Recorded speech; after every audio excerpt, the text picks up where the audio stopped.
Welcome to our Act 3 series, where I talk to some of our client families here at Metis Ireland to discover, well, what's their definition of true wealth?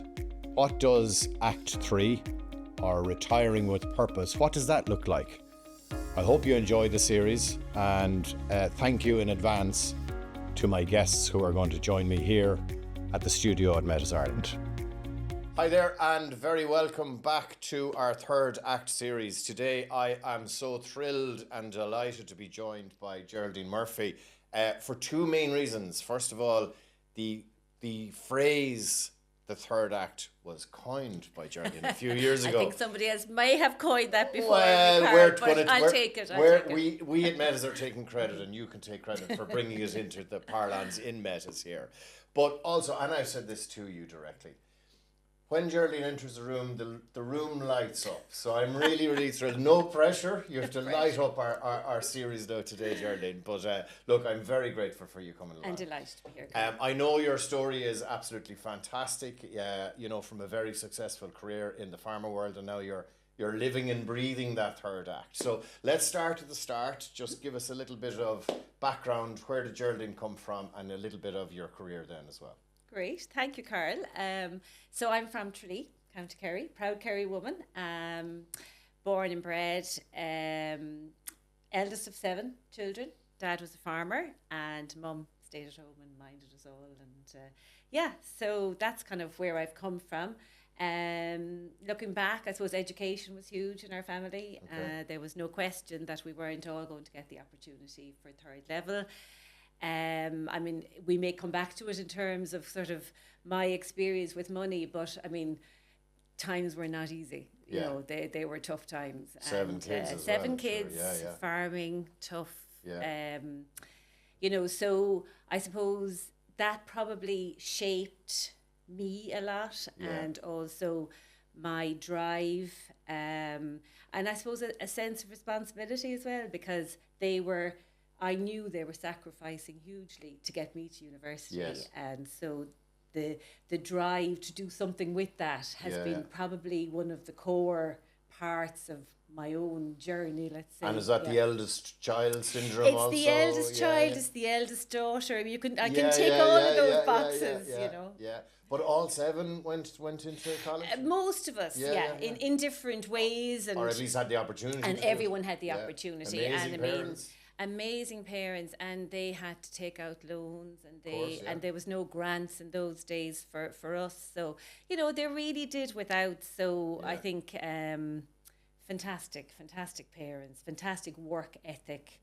I remember my mother saying to me, you can do anything you want to. Yeah. There was no holds barred, whatever you want to do, you do.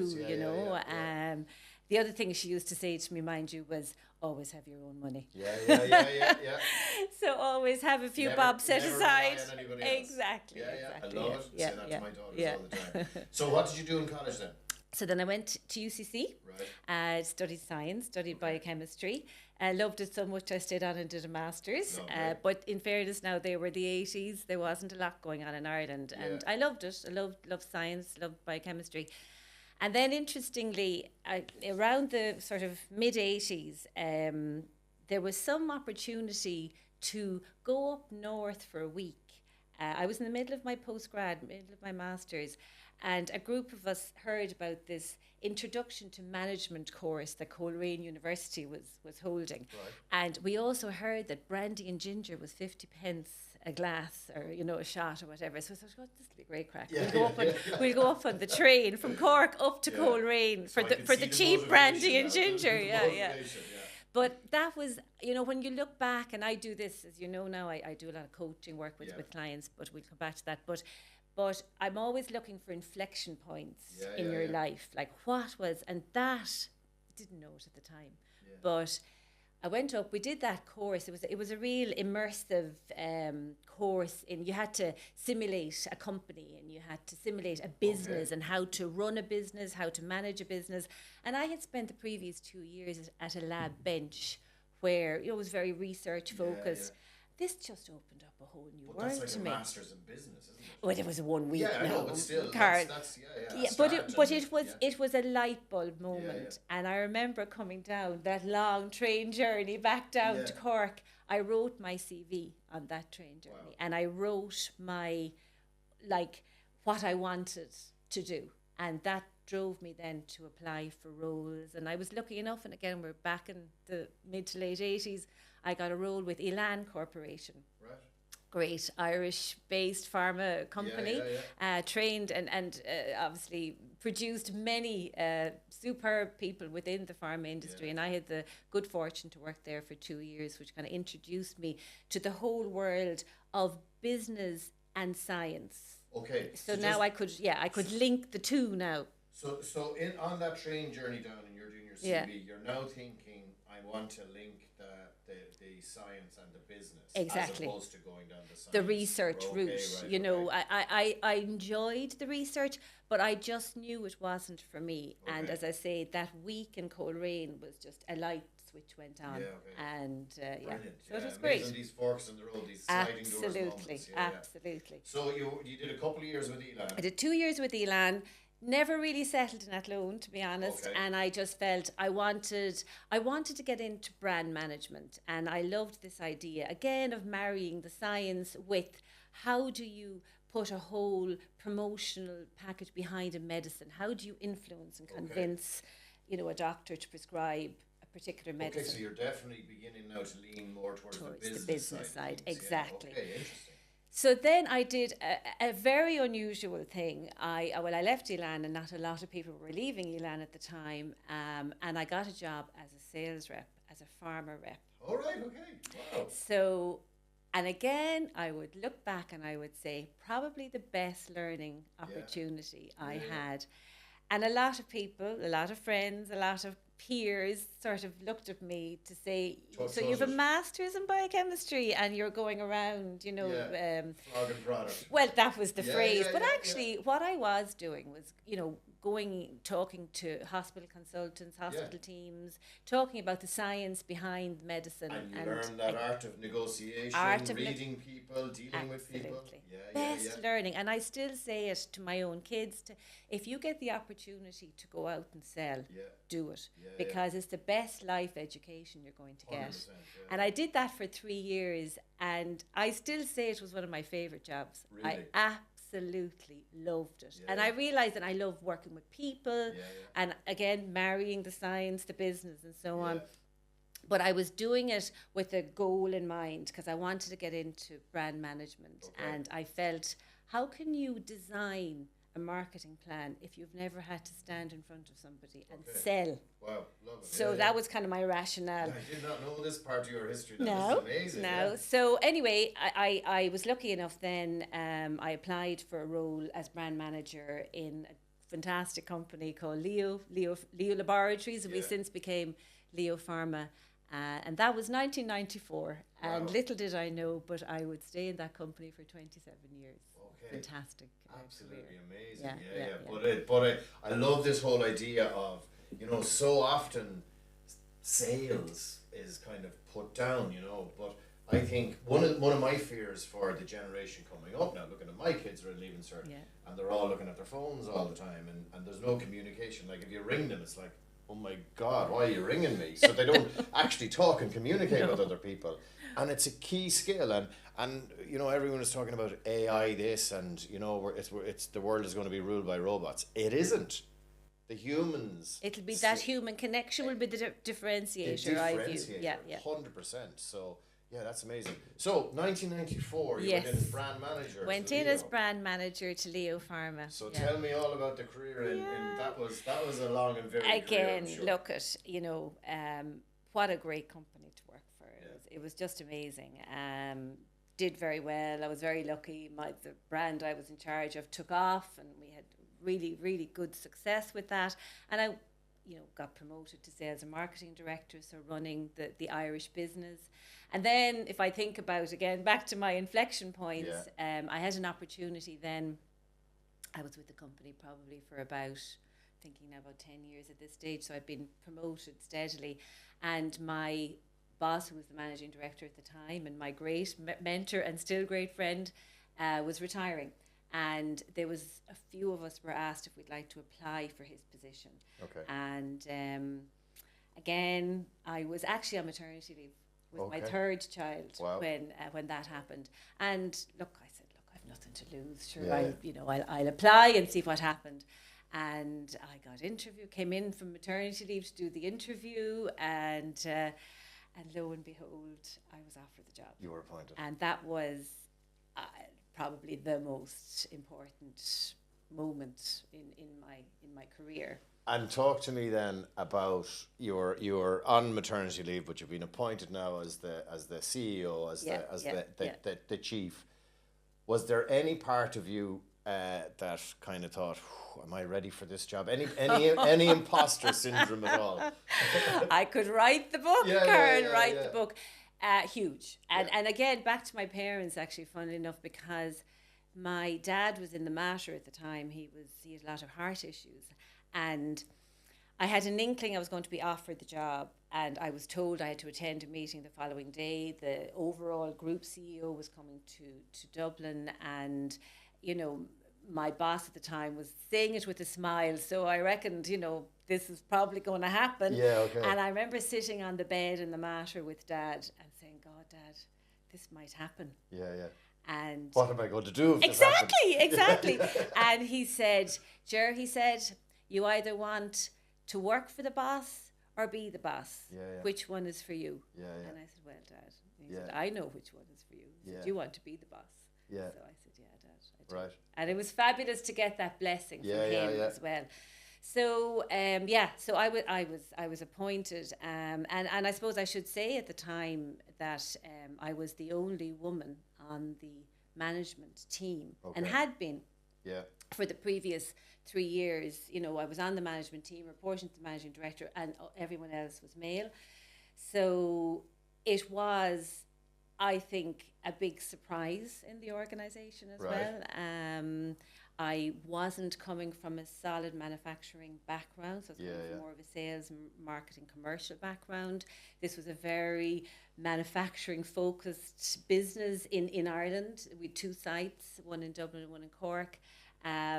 Everyone else had come from a solid manufacturing background, so this, as I was referred to, the blonde in marketing who got the job, was a little bit of a surprise. Yeah. Now, I have to say, as I tell that story, the support I got when I got that job. Because that was going to be my next question was, did you find, you said there was a few people asked to put their names forward. Yeah.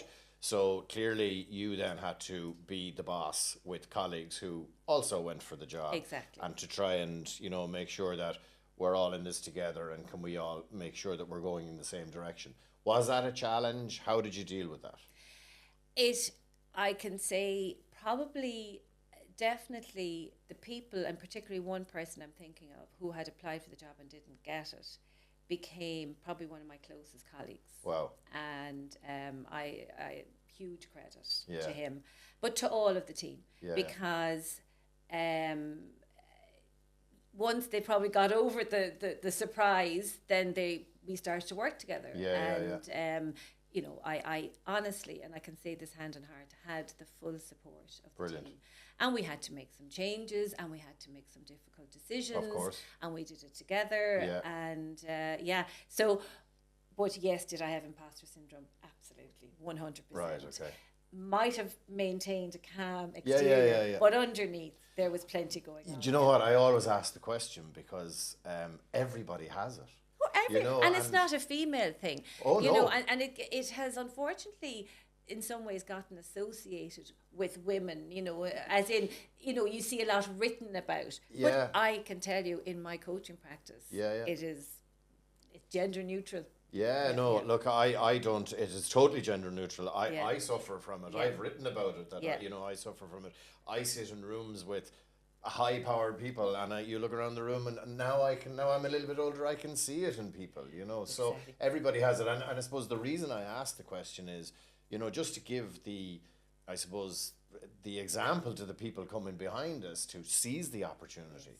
Go and do it. You'll figure it out. You know, Exactly. everybody has to figure this stuff out as you go.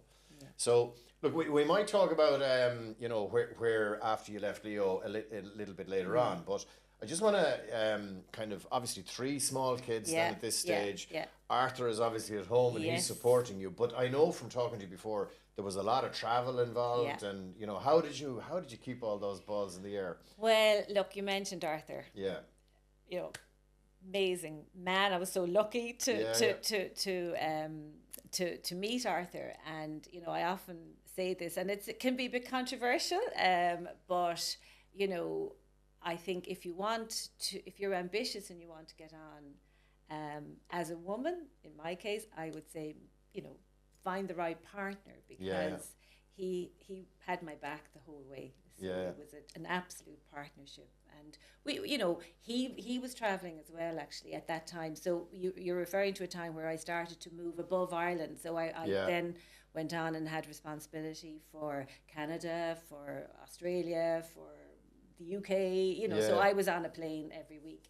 But there was a period of time where he was as well. So he was covering, he worked in the software industry and was covering, you know, Vietnam. And so, I mean, literally we were ships in the night with 3 small kids. And again, you know, like I for some reason it's women that get asked, and I'm not saying that, you know, that you're wrong, you're right to ask the question, but I mean, it should be a partnership. But a lot of women have asked me, you know, how do you juggle? How did you manage all of that? And again, I would say to anybody, male or female, if you want to really progress in your career, put the supports in around you. Don't try and scrimp and save on childcare. Get the best support. And we were absolutely blessed. We had 2 fabulous childminders.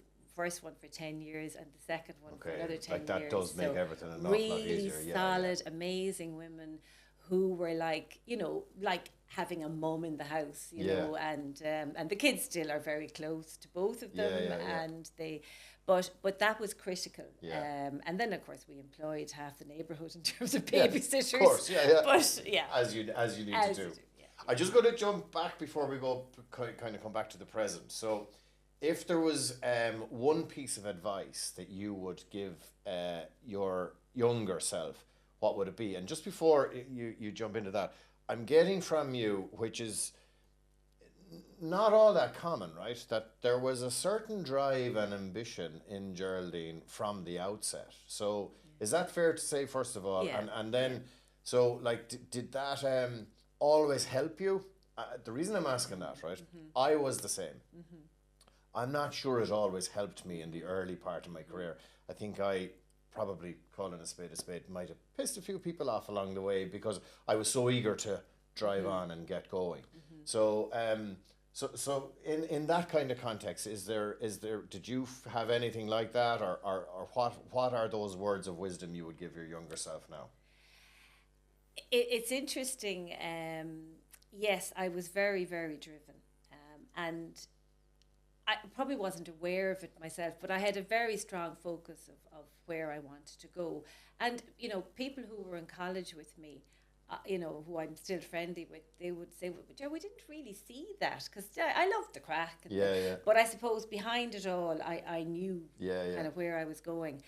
But I was thinking about this and, you know, thinking about meeting you today and what advice. And for some reason, and you'll laugh at this, the phrase that came into my head was, wear shorter skirts. Well, there's an answer I wasn't expecting. I'm intrigued. And the reason I'm saying this is that I think that drive, I think I was quite serious, and I think I took myself seriously. And I probably, you know, being the eldest child, the eldest daughter, wanted to do right by everybody, you know, and I was also very self-conscious. So, you know, and that's where the wear shorter skirts comes in, because, you know, I wouldn't ever have worn a short skirt because I was so self-conscious. But it's really, I suppose, a metaphor for maybe have taken a bit more risks or a bit more kind of laissez-faire attitude towards it. There was never really a laissez-faire attitude. I was, you know, it's funny because I was the exact same. I was in college, and everyone in college would have went, your man Witcher, no, he's no ambition at all. But then when I came out, you know, people went on their gap years and all this kind of stuff. I was like, I have no time to waste. I am straight in, and I am trying to climb that ladder as fast as we can. So I get it. Yeah. Of course, when we're promoting this video on social media, we're going to have wear shorter skirts. So I hope you're okay with that. God. It's the best answer I have ever heard in my life. Okay, I'm going to be a little bit selfish. Obviously, at Metis Ireland, we're into holistic lifestyle financial planning for families, and yourself and Arthur have been great clients of ours for a number of years now. What would you say has been the single biggest or the couple of biggest things that I suppose our service, that financial planning has brought to you and your family? I would say that, I mean, I can pinpoint probably the biggest one, but I mean, let's go back, because we've been working together for a good number of years. I suppose, first of all, it was putting the discipline into, starting to look what's going to happen in the next 10 years, the next 15 years, next 20 years, and so on. And sort of getting ourselves together, if you know what I mean, and in a planned way, rather than an ad hoc investment here and an ad hoc investment there. So that's where it started, really, Carl. But I can safely say probably the biggest moment, let's say, was when I was making a decision around leaving Leo Pharma. And, having had a fantastic career and so on, I, together with the company, it was a very mutually kind of amicable separation, so there was no issue there. But it probably came around quicker than I had originally thought. I'd always talked about retiring at 60, and I was in my mid-50s, and this opportunity came that probably worked for me and worked for the company for me to kind of make an elegant exit, let's say.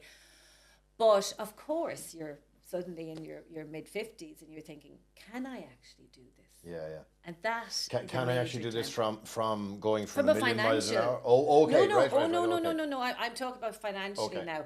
I mean, I looking back, I was ready from a career, from all of that perspective, because I think I had probably done as much as I could do with Leo, and I needed probably for myself as well to move on.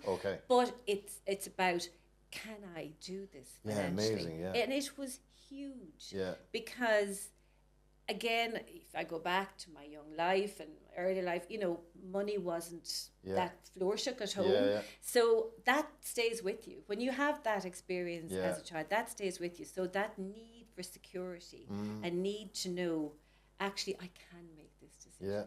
And, working with yourselves, and we plotted it out and looking at our whole setup, you were able to say to me, Geraldine, you're fine. You can make this decision. And the security of knowing that, honestly, Carl, it's phenomenal. Amazing. Like, I mean, that answers the most fundamental question: are we going to be okay? And we can talk about, what we're going to invest in and our pensions and the rules around this and all these fancy finance things. But fundamentally, people want the peace of mind to say, you're telling me you've put all of our details into this plan and you're telling us we're going to be okay. So it's this peace of mind, isn't it? So this is like, this is a common thread we're seeing coming through, right? From people who you would imagine would kind of intuitively know that they're going to be okay, but no, they need to see it mapped out and now I'm comfortable making the decision. So it's amazing. But on top of that then, you might say, well, I might be okay, but what about if we want to support our kids in some way, for example? Or what about if we wanted to, get an investment property? All of those questions that you're kind of thinking, well, will we be able to, I can make this decision, but will I have to sit at home for the rest of my life and never go on a holiday or never, so it's all of those things that... I like to call that like the Maslow hierarchy of needs in terms of me and my finances and my life. And so it's my basic needs, and then it's my goals, dreams and aspirations. And that comes into, we want to go on trips. We'll talk about that in a little second, because I love hearing your stories on that. And then it's, can we look after the kids? Could we get a holiday home in the south of France? But you build on those once you know the basic, are we going to be okay? But as you say, you don't want to go from a reasonably nice lifestyle to beans on toast all the time. Exactly. That's pretty Exactly. pointless. Like, Yeah. So interesting, very interesting.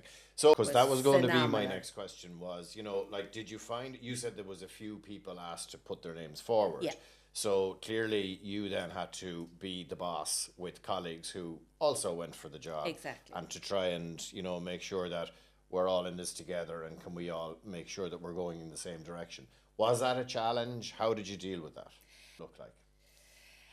So, left Leo, went back to college, went back to university. Yeah. Fantastic experience. Set up my own business. So I do some consulting, coaching for clients. I've been able to do a lot of voluntary work as well, and I've done some non-executive director work. So, you know, it's all of those kind of portfolio pieces which give me a purpose in my life, which I think is really, really important. Yeah. So, you know, living life with a purpose. Yeah, yeah. But I suppose, coming back to your question about what's your definition of wealth, let's say health, of course, is absolutely paramount. But for me, my when I think about my life now, my definition of wealth is owning my own calendar. Yeah. Having control over Yeah. my own time. And when you work for a large corporation in a senior role, and I loved my roles, so this is not in any way a negative, but you It's don't full on. own your own time, Yeah, and yeah. it's full on, Yeah. and you're, you know, so just being able to make decisions like take the summer off, Yeah. like don't like January, so let's go away in January. Yeah. But then knowing, okay, so I'm going to work hard, and you know, February, March, April, May, but Yeah. I'm going to take some time off again.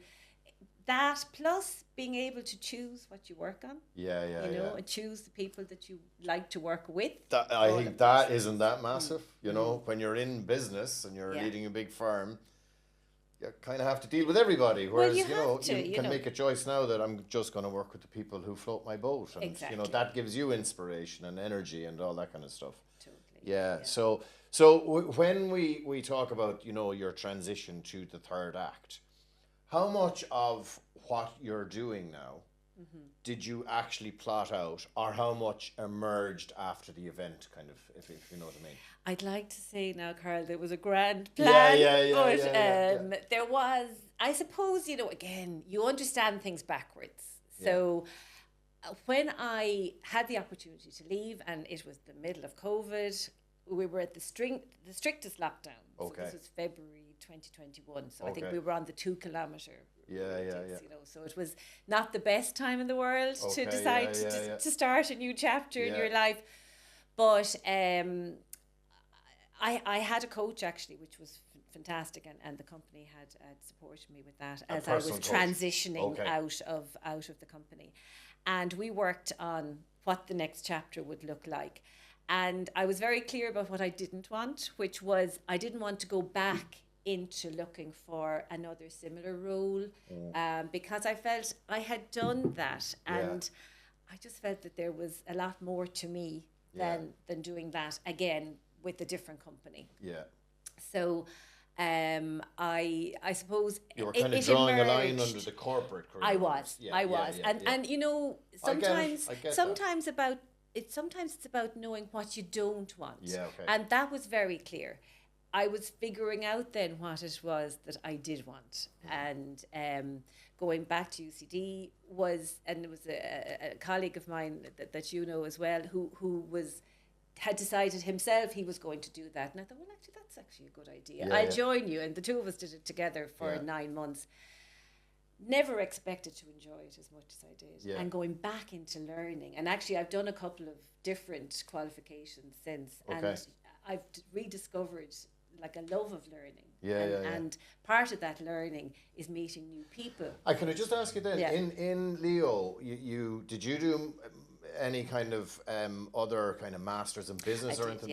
I did a master's in business studies in Smurfit as well. Right, actually, okay. again supported very kindly. And was that prior to being appointed the MD? That was prior to becoming MD. And then, of course, like in any good corporation, there's always lots of different training courses, leadership courses, and so on. But they're in-house. They're you know.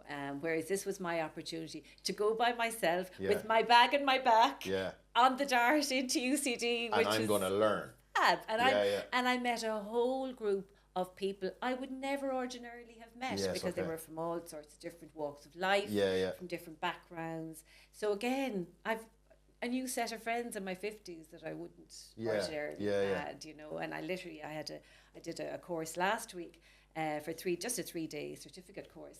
People flew in from all over Europe to do this course here in Dublin. And what was this course last week? Team coaching, actually. Team coaching certificate. And again, a whole group of new people, contacts, and learning from people and observing people. I just love it. Yeah, I did the Munster High Performance Leadership course a number of years back, and it was the first thing that I had done in terms of going into something that I wanted to learn and get out for myself. And that experience versus I have to do this to get this bloody qualification was transformational for me. So, you know, I get it that, you know, something that you actually decide I'm doing this for me and this is going to be great. You actually just enjoy the whole process, I think, much, much more. Absolutely. Yeah. So that enjoyment, and at the time, so I was doing that, having left Leo, and then people approached me and asked me if I would do some consulting work, which again is lovely when someone asks you, will you help me out with this project? And then I realized actually I need to set up my own business. Okay. So I set up Evolution Partners, and now Evolution Partners. I know you do coaching, kind of one-on-one coaching. Yes. But that's different, is it, to the consulting that you're talking about? Well, so companies might bring me in to look at their strategy, for example, or to help them devise their strategy, or, you know, it could be all sorts of things. It could be a commercial strategy. I work with teams in terms of, you know, taking the corporate strategy and localizing it and figuring out how it works for them. So it can be all sorts of things. So I work with teams, I work with individuals. And the lovely thing about it is that you don't know what's going to come into your email inbox. Could you give me a hand with this? Could you give me a hand with that? And again, I get to choose if I want to work with something or if I don't want to work with something. And I'm loving it. So, and I know you're picking and choosing, because I know I would have said, do you want to do this piece of work? And you went, just full right now, or you're doing some travel. So tell me about yourself and Arthur. I just love these stories. So tell me about the most recent one, and I think last year you were doing a bit of sailing as well. We did, So this January we headed off to Southeast Asia, and headed off on the 2nd of January, and we travelled up through Thailand and across into Laos, and took a lovely riverboat journey down the Mekong River down to Luang Prabang, which is a beautiful town in Laos, which we fell in love with. And then we went down to Cambodia and went to see Angkor Wat and all of the amazing eighth wonder of the world there, and then across to Phuket, north of Phuket, up in Khao Lak, for about 4 days of collapsing on a beach after all of the travels and you know, different jungle treks and all sorts of things. So it was fantastic. It was really full on, great fun, lovely way to spend January, and we planned for it, and you know, we had said we'd just take January away and get away. And I should have said that Geraldine is a member of our client advisory panel and missed January's meeting, but I think she had a very good excuse to miss it. So well, I'm trying to role model what Metis are about. 100%. But but you both love the sailing. We do, as well, we do. So that, I suppose, has been a really lovely, and again, part of that whole, I suppose, third act, maybe if we want to call it that. When I left Leo, we met actually through sailing. And, okay. I mean, my husband is the sailor. I do what I'm told on the boat, let's say. But I really enjoy it. I really enjoy being on the boat. But so we bought, we sold a boat and then bought a new to us, nicer boat, sailing yacht. And we head off every summer. So we go away for about 5 or 6 weeks. So we can sleep on the boat. And we have guests coming. Yeah. So it's a lovely, comfortable boat. So we've gone all around Ireland. But last summer we went up to Scotland. So we sailed up around the Inner Hebrides. Amazing. Which was really, really wonderful. And we had people come up and stay with us. And that was fantastic. And now we have a very ambitious plan this coming summer. Go on. So we're going to Spain. So we're preparing the boat, and we're going to sail across the Bay of Biscay and down to A Coruña, and then maybe down Vigo down Porto, that direction. And we may leave the boat there then maybe for the winter and just maybe use it as a base. Okay. Let's see how it goes. Yeah, That's the plan, Carl. Yeah. Arthur's doing all of the planning. We will need other people with us because it's by all accounts quite a rough crossing. It takes 5 days, I think, to get across. Right, okay. And between that and the Orca whales, who have a penchant for rudders of boats. Okay. Yeah. Wowzers. Yeah. Well, I mean, So I'm trying to blank all those things. And I'm, gotta take some risks. but this is back to, you've got to do it. So excited. What, like, this is the definition of living your best life, of the third act. So, look, absolutely inspirational stuff.